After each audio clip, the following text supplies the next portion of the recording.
کہ میں آپ کے دلوں کی دھڑکن جناب حضرت مولانا آصف محمود صاحب دامت برکاتہم العالیہ کو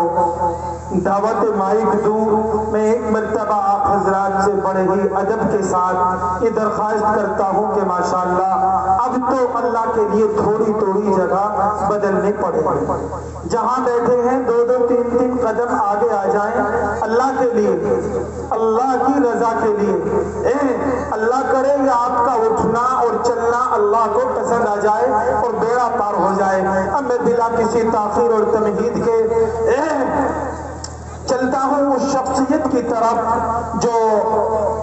بارہا آپ کے درمیان آ چکی ہے، اس بار بھی اللہ نے موقع عنایت فرمایا ہے کہ اس شخصیت کی زیارت کریں اور ان کے ارشادات اور فرمودات سے فائدہ اٹھائیں۔ میں انہی کی طرف چلتا ہوں اور دعوت مائک دیتا ہوں اور یہ بات کہتا ہوں کہ جیسے آج حالات حاضرہ میں لوگوں کو انٹرنیٹ اور دیگر اخباروں کے ذریعے سے لوگوں کو بہکایا اور پھسلایا جا رہا ہے کہ نعوذ باللہ اسلام جو ہے تنزلی اور پستی کا سبق دیتا ہے، اس اسلام سے انقلابی تصور کیسے کیا جا سکتا ہے۔ آئیے ہم چلتے ہیں اسی سوچ اور فکر اور خیالات کو بدلنے کے لیے۔ میں دعوت دے رہا ہوں جناب حضرت مولانا مفتی محمد آصف صاحب دامت برکاتہم العالیہ جو دہلی سے تشریف لائے ہیں، اس شعر کے ساتھ کہ ہم بھی دیکھیں کہ آپ کا طرز وفا کیا ہے، ہم بھی دیکھیں کہ آپ کا طرز وفا کیا ہے اور جس پہ مرتا ہے زمانہ وہ ادا کیا ہے۔ جناب حضرت مولانا محمد آصف محمود صاحب۔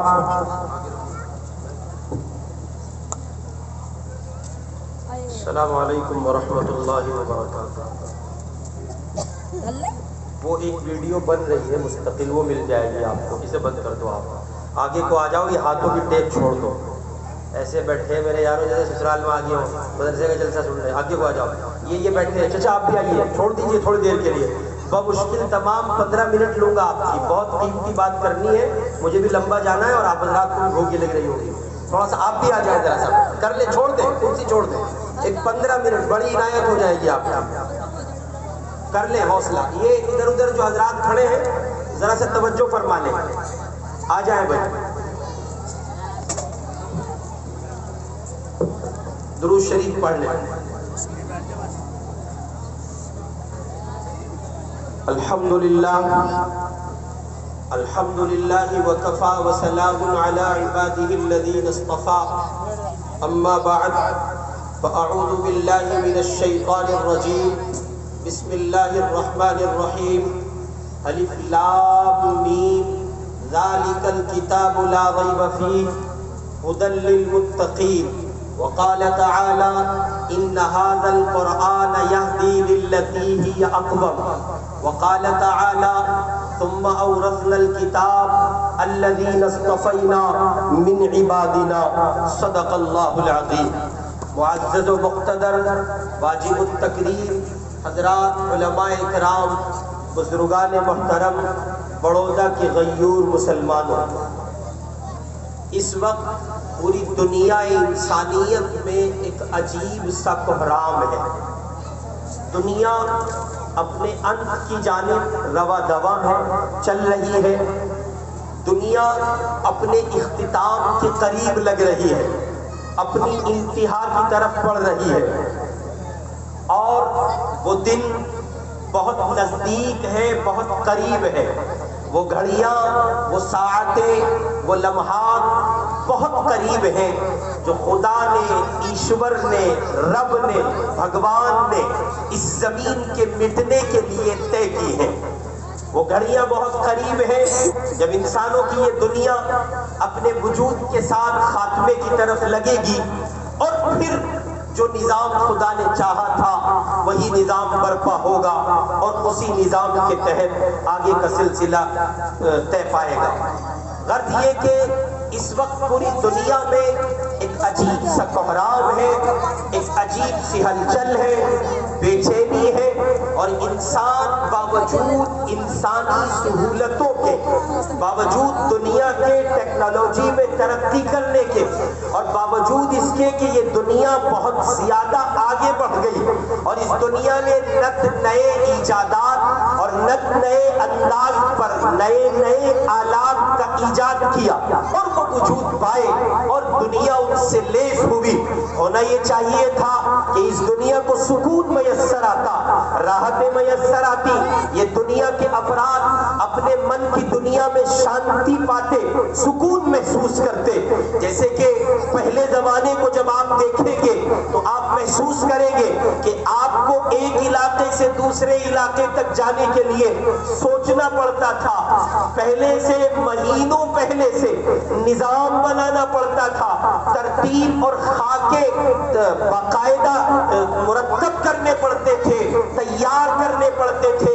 آج یہ دنیا اپنی وسعتوں کے ساتھ اور اپنے نت نئے انداز پر مشتمل ایجادات کے ساتھ اتنی ترقی کر رہی ہے اور اتنی آگے بڑھی ہے کہ یوں آدمی لمحوں میں کچھ چاہتا ہے اور لمحوں میں اس کا وہ کام ہو جاتا ہے. ہندوستان کی زمین پر بیٹھا ہوا بندہ کسی دوسرے ملک میں جو ہزاروں کلومیٹر پر مشتمل کوئی دوسرا ملک ہے، وہ وہاں بیٹھا ہوا بآسانی بات کر سکتا ہے. اور موبائل کی دنیا نے بہت کچھ کھو کر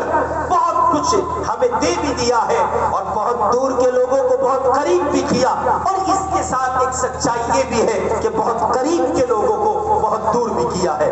غرض یہ کہ جہاں دنیا اپنی وسعتوں کے ساتھ نئی نت نئی انداز کی سہولت پر مبنی اشیاء کے ساتھ اور اس دنیا کی جو نئی ٹیکنالوجی ہے اس کے ساتھ آگے بڑھ رہی ہے، تو ہونا یہ چاہیے تھا کہ انسانوں کو سکون میسر آتا، لیکن ہو اس کا بالکل الٹا رہا ہے کہ بجائے سکون کے، راحت کے، طمانینت قلب کے، چین و سکون کے، شانتی کے، اس کا بالکل اپوزٹ ایک ماحول ہے. باوجود دولت کی کثرت کے آدمی بھک منگا معلوم ہوتا ہے، باوجود آسائش کے آدمی بے چین معلوم ہوتا ہے. بہت بڑے بڑے مکانات، بہت بڑے بڑے بیڈ روم اور ان میں بہت سی سہولتوں کی چیزیں، اور پھر بھی تنگی ہے، بے چینی ہے، راتوں کو سو نہیں پاتے ہیں. شکایتیں لے کر جو جس دھرم کا پیروکار ہے، جس دھرم کا فالوور ہے،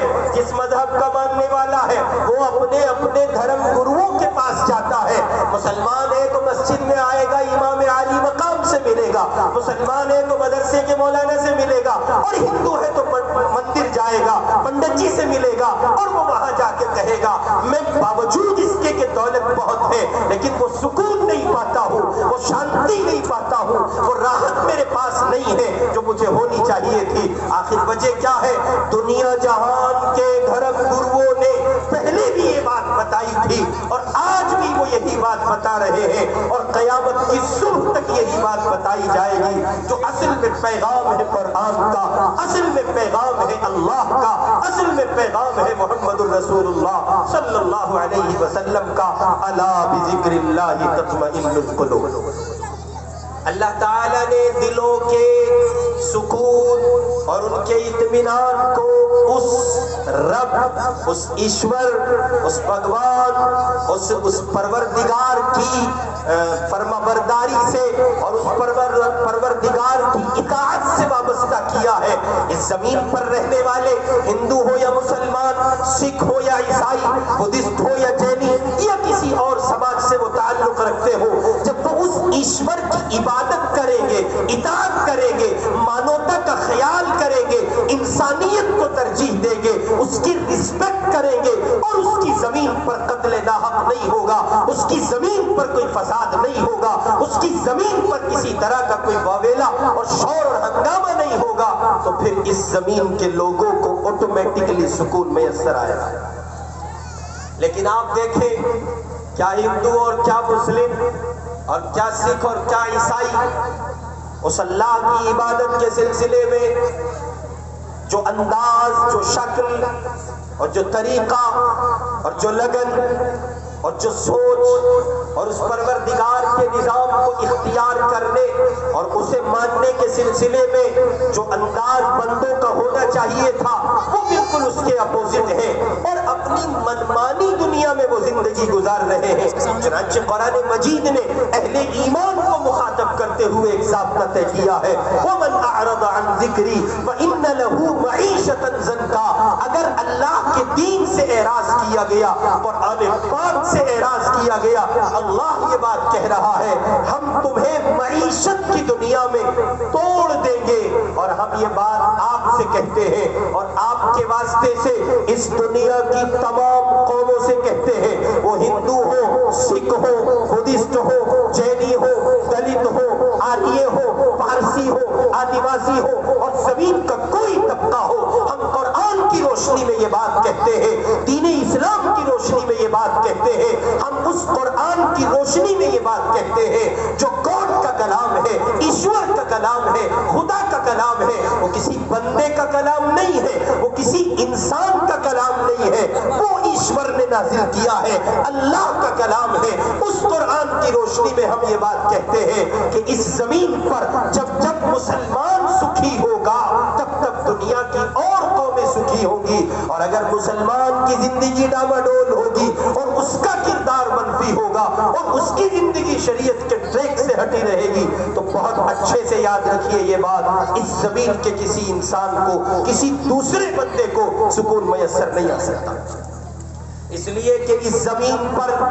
باقی رہنے کے لیے یعنی اقتدار کی صلاحیت اور قائدانہ کردار کی حیثیت رکھنے والی جو قوم ہے وہ اہل ایمان ہے، وہ اللہ کے وہ بندے ہیں جن کے سینے کلمہ توحید کی دولت سے معمور ہے، وہ اللہ کے بندے ہیں جن کے سینوں میں قرآن ہے، وہ اللہ کے بندے ہیں جو اللہ کو، رب کو، ایشور کو ایک مانتے ہیں اور اس کی ساتھ میں کسی طرح کی شرکت کسی پہلو سے، کسی زاویے سے، کسی شکل پر وہ کبھی گوارا نہیں کرتے ہیں۔ اصل زمین کا نظام ان کے لیے ہے اور اصل اللہ کے وہ مخاطب ہے اور اصل کائنات کی کامیابی ان سے وابستہ ہے۔ وہ اگر اس زمین پر سکون سے نہ رہے تو اس زمین پر کسی اور قوم کو سکون سے نہیں رکھا جا سکتا،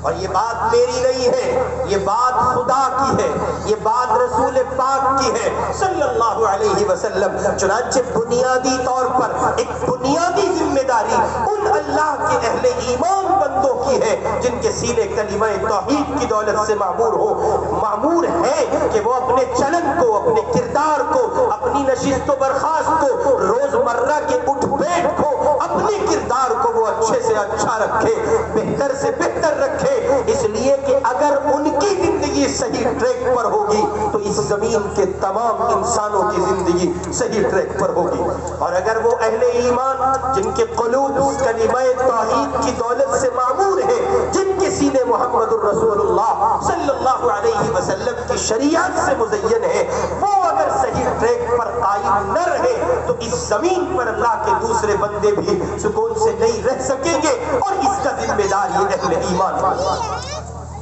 اس واسطے پہلے نمبر پر مخاطب ہے اہل ایمان، یعنی میں اور آپ، ہم اور آپ اپنا کردار بدلے اور قرآن کے اپنے آپ کو 100% حوالے کریں، اس کتاب کے حوالے کریں جس کتاب میں کوئی شک نہیں ہے، اس کتاب کے حوالے کریں جس کتاب میں کوئی شبہ نہیں ہے، اس کتاب کے حوالے کریں جس میں شک کی کوئی گنجائش نہیں ہے، اس کتاب کے حوالے کریں جو نہ صرف یہ کہ مسلمانوں کے لیے ہے بلکہ وہ اس زمین کے ایک ایک انسان کی کتاب ہے، وہ صرف مسلمانوں کے لیے نہیں ہے، وہ جتنی مسلمان کی ہے اتنی ہندوؤں کی ہے، وہ جتنی ہندوؤں کی ہے اتنی سکھوں کی ہے، وہ جتنی سکھوں کی ہے اتنی بدھسٹوں کی ہے، اتنی جینیوں کی ہے، اتنی دلتوں کی ہے۔ قرآن ہر ایک کے لیے ہے، قرآن بڑودہ کی سرزمین پر صرف مسلمانوں کے لیے نہیں ہے بلکہ اس زمین پر جتنے گھر ہیں وہ کس مذہب کے ہیں، کس سماج کے ہیں، کس قوم کے ہیں نہیں معلوم، وہ انسان ہے، اللہ کے بندے ہیں، اور ہر ایک کے لیے قرآن اترا ہے، قرآن سب کے لیے ہے، قرآن سب کو مخاطب کرتا ہے، قرآن کتاب ہدایت ہے، سو وہ تمام کے لیے کتاب ہدایت ہے، قرآن کتاب مبین ہے، قرآن کتاب ہدایت ہے، کتاب مبین ہے، سو وہ سب کے لیے کتاب ہدایت و مبین ہے، اور ہر ایک بندے کو اسے اختیار کرنے کا حکم ہے۔ چنانچہ اس زمین پر کوئی اللہ کا بندہ یہ کہہ کر آگے نہیں بڑھ سکتا کہ وہ قرآن کو اس لیے سینے سے نہیں لگاتا اور وہ قرآن کی تعلیمات کو اس لیے فالو نہیں کرے گا کہ وہ مسلمانوں کی مذہبی کتاب ہے۔ ہم کہتے ہیں ہرگز نہیں، آپ غلط فہمیوں کا شکار ہیں، آپ بھول بھلیوں کا شکار ہیں۔ قرآن اس رب کا کلام ہے جو اس پوری دھرتی کا مالک ہے، اس پوری زمین کا مالک ہے۔ کسی کمینے اور کتے کے بھونکنے سے یہ بات نہیں ہو سکتی، اور اس بات کو کوئی جگہ نہیں دی جا سکتی کہ قرآن ٹیررزم بھڑکاتا ہے، قرآن آتنکواد کو فروغ دیتا ہے۔ اگر دلی کی سرزمین پر یا اپنے مکان کے دریچوں سے جھانکنے اور بھونکنے والا وسیم رضوی نامی کوئی کتا اپنی زبان کو کھولتے ہوئے یہ بات کہتا ہے کہ قرآن کی 26 اور 24 آیات کو نکال دیجئے اور اس میں ٹیررزم کو بڑھاوا دیا گیا ہے یا آتنکواد کو بڑھاوا دیا گیا ہے، تو ہم وسیم رضوی کی بات کا جواب نہیں دے رہے ہیں، بلکہ ہندوستان کی جو 1.25 کروڑ کی آبادی پر مشتمل ملک ہے اور یہاں جو 100 کروڑ کی آبادی پر مشتمل ہمارے دوسرے برادران وطن بستے ہیں، ہم ان سے براہ راست مخاطب ہیں۔ ہم کتوں کی بات کا جواب نہیں دیتے اور نہ ہم ان کی باتوں پر کان دھرتے ہیں، ہم آپ سے مخاطب ہیں اور آپ سے مخاطب ہو کر یہ بات کہتے ہیں، آپ آئیے اور قرآن پڑھیے۔ آپ دیکھیے قرآن کیا کہتا ہے، آپ پڑھیے اپنے پرکھوں کو، آپ پڑھیے اپنے آباء و اجداد کو، آپ پڑھیے ہندوستان کے ان مہا پروشوں کو، ان اللہ کے بندوں کو جو رہے تو ہندو دھرم میں ہے،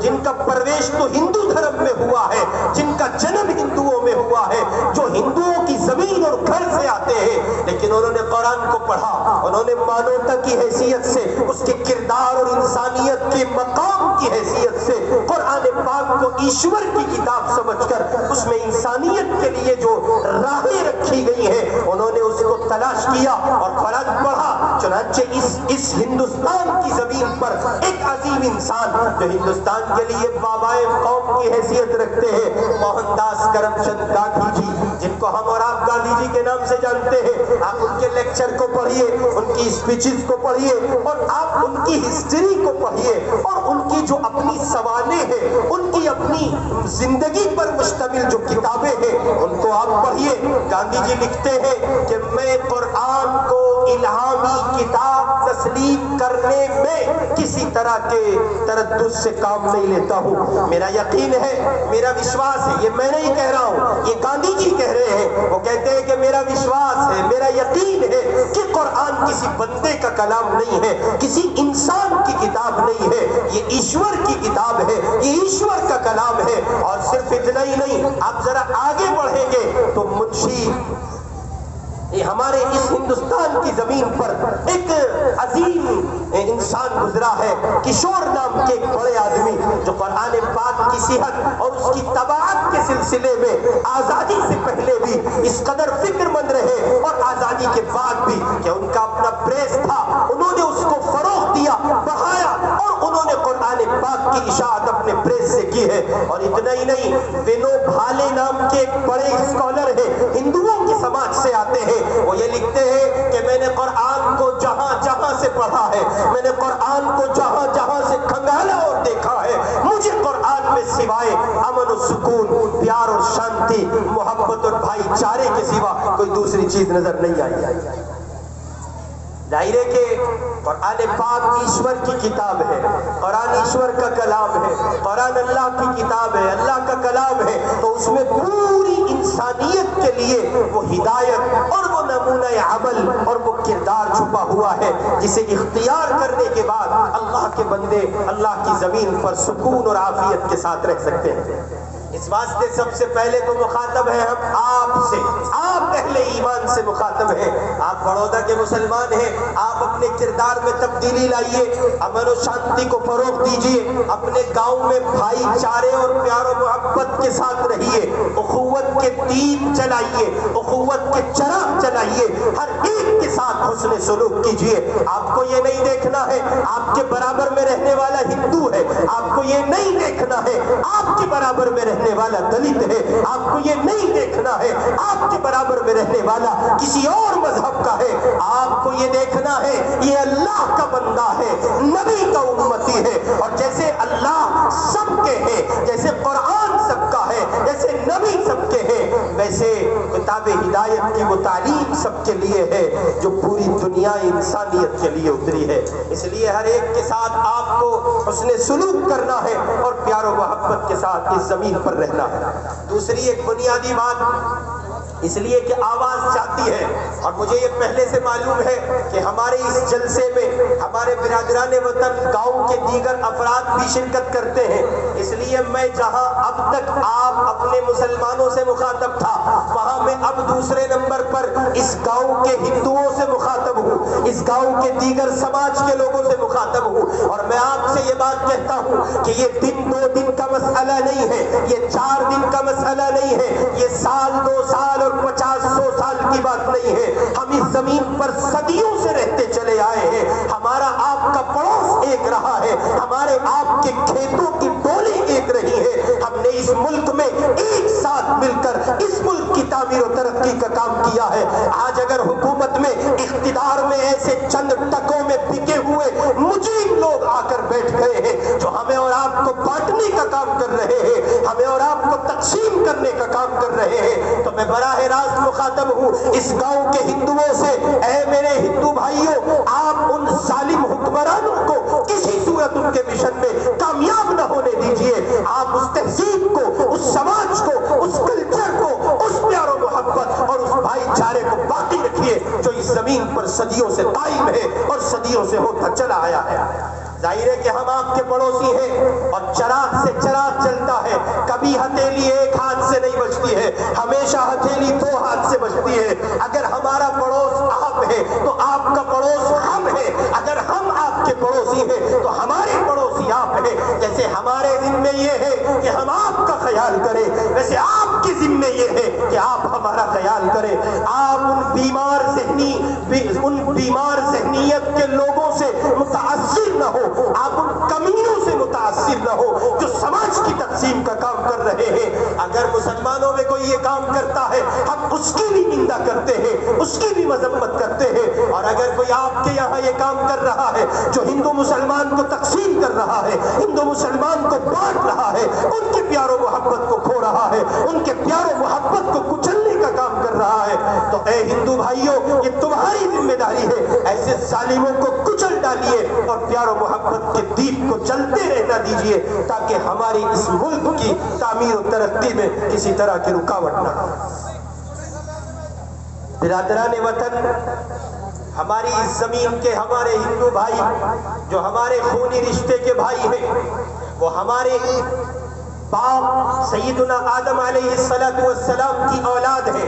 وہ ہماری ماں حضرت حوا کی اولاد ہے، ہم وہ ایک باپ ایک ماں کی اولاد ہے۔ تفریق کرنے والے پولیٹیشنز، تفریق کرنے والے نیتا، تفریق کرنے والے لیڈران، تفریق کرنے والے ووٹ کے بھک منگے اور انٹرنیشنل بھکاری، آپ ہرگز ان سے ان کا تعصب قبول نہ کیجیے، اور اس زمین پر جیسے پیار و محبت کے ساتھ آپ رہتے چلے آئے تھے ٹھیک اسی طرح رہنے کی ہر ممکن صحیح کیجیے۔